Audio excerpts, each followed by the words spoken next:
ভারতে ইলিশ পাঠানোর পুরস্কার হাতে নাতে ধরিয়ে দিল ইন্ডিয়া। বাংলাদেশ ক্রিকেটের টাইগার সমর্থক রবিকে পিটিয়ে হাসপাতালে পাঠিয়ে দিল ভারতীয় কিছু উগ্রবাদী সমর্থক। Bangladesh versus India second test চলাকালে বাংলাদেশের পতাকা উড়াতে দেওয়া হয়নি বলে অভিযোগ করেন টাইগার সমর্থক রবি। কালো ও হলুদ রঙে বাঘের পোশাকের গায়ে টাইগার রবি নামে পরিচিত পাওয়া এই সমর্থক ভারতীয় দর্শকদের কাছে বেধড়ক পিটুনির শিকার হলেন। টাইগার রবির দাবি, দ্বিতীয় টেস্টের আজ প্রথম দিনে প্রায় 15 জন লোক রবিকে নির্মমভাবে মেরেছে।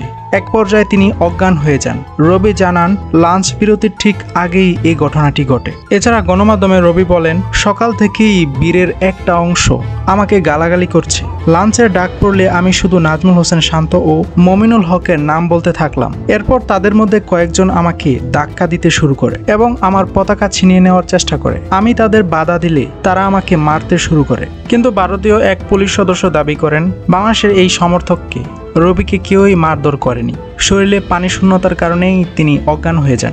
What a joke.